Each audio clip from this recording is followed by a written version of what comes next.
نوح علیہ السلام کی کشتی کی مانند ہے تو مصطفیٰ کے صحابہ ستاروں کی طرح ہے۔ گویا نجات ادھر بھی ہے اور نجات ادھر بھی ہے۔ یہ مسلمانوں ہی کا مقدر ہے کہ مصطفیٰ کی ہر نسبت کو سلام کرتے ہوئے صحابہ کی عقیدتیں بھی مد نظر رکھتے ہیں اور مصطفیٰ کے اہل بیت اطہار کو بھی سلام کرتے ہیں۔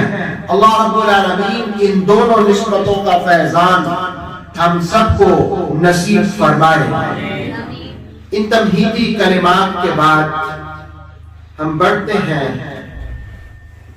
سیدنا صدیق اکبر رضی اللہ تعالی عنہ کی ذات گرامی کی طرف۔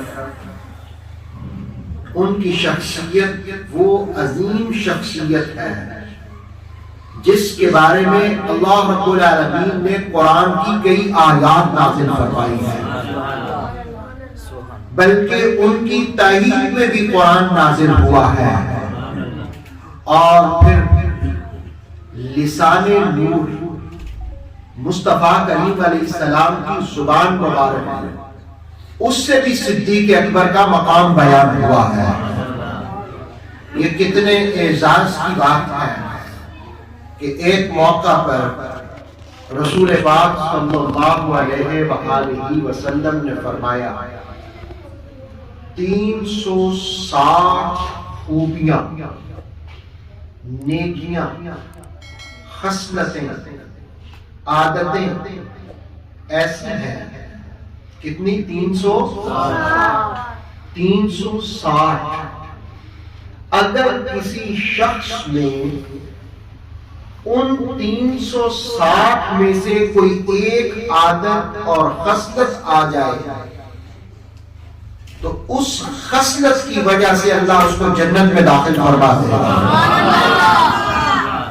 360 عمدہ خصلتیں ہیں، عمدہ عادات ہیں، خیر کے کام ہیں، نیکی کے کام ہیں۔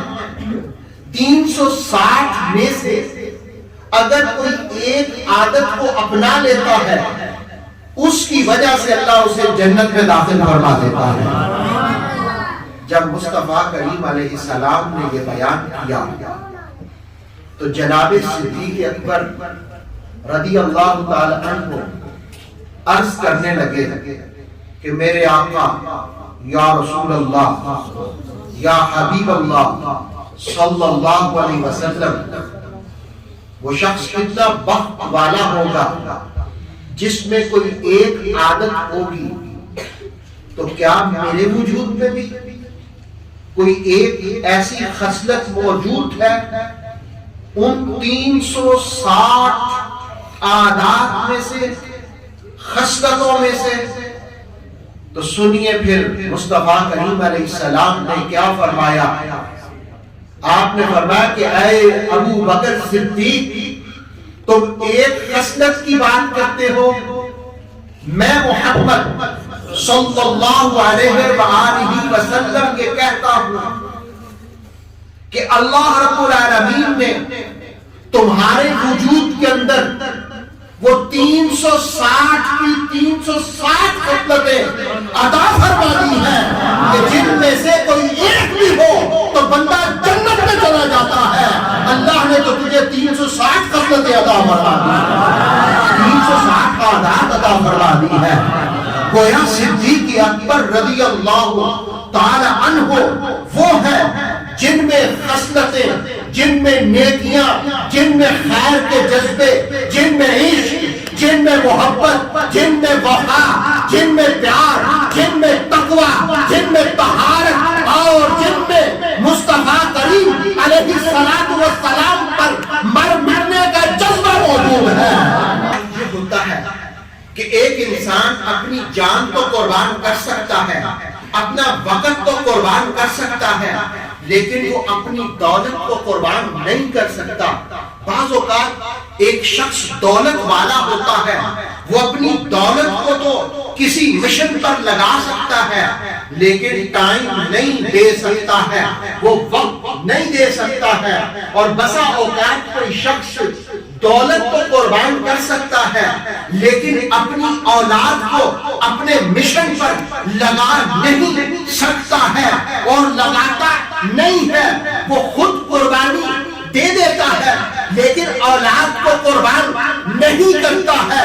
اگر آپ مجھ سے پوچھیں کہ ایسی شخصیت کون سی ہے جس نے اپنا آپ بھی مصطفیٰ پر قربان کیا ہو, جس نے اپنی دولت کو بھی مصطفیٰ کے قدموں پر نچھاور کیا ہو, اور جس نے اپنی اولاد کو بھی مصطفیٰ پر نچھاور کر دیا ہو, تو میں کہوں گا وہ خلیفہ راشد ابو بکر صدیق ہے. اللہ تعالی عنہ وہ ابو بکر صدیق ہیں کہ جن کے وجود کو آپ دیکھتے چلے جائیں, جن کی ذات کو پڑھتے چلے جائیں, جن کی ذات کا مطالعہ کرتے چلے جائیں, تو ابو بکر صدیق خود بھی آنکھیں بچھائے نظر آتے ہیں. ابو بکر صدیق اپنی دولت کو بھی مصطفیٰ کے قدموں پر نچھاور کرتے دکھائی دیتے ہیں. ابو بکر صدیق اپنی اولاد کو بھی مشن رسول پر قربان کرتے دکھائی دیتے ہیں. اور صحابیت کے اعزاز کی اگر بات کروں تو چار پشتے ابو بکر صدیق رضی اللہ تعالیٰ عنہ کی صحابیت کے نور سے منور ہے. صحابہ کی آپ تاریخ پڑھیں, 1.25 لاکھ صحابہ کرام رضوان اللہ تعالی علیہم اجمعین. اگر کوئی شخص خود مسلمان ہے تو اس کا والد صحابی نہیں ہے, اور اگر بیٹا صحابی ہے تو بسا اوقات اس کی اولاد صحابی نہیں ہے. لیکن قربان جائیں ابو بکر صدیق کے مقدر پر, یہ خود بھی صحابی ہیں, ان کے بابا بھی صحابی ہیں, ان کا بیٹا بھی صحابی ہے, ان کا پوتا بھی صحابی ہے. چار نسلیں صحابیت کے نور سے منور ہیں. برادران گرامی, مقام صدیق اکبر رضی اللہ تعالی عنہ, اس سے بڑھ کے اور کیا بیان کروں کہ قرآن کی آیات خود مقام صدیق بیان کرتی ہیں. اوتھینٹک اسلامک نالج کے لیے نور وحی یوٹیوب چینل کو سبسکرائب کیجئے, بیل آئیکن کو بھی لازمی پریس کریں. نور وحی کے فیس بک پیج, ٹک ٹاک اور انسٹاگرام کو بھی فالو اور لائک کیجئے تاکہ ہماری ہر نئی آنے والی ویڈیو آپ تک بر وقت پہنچ سکے.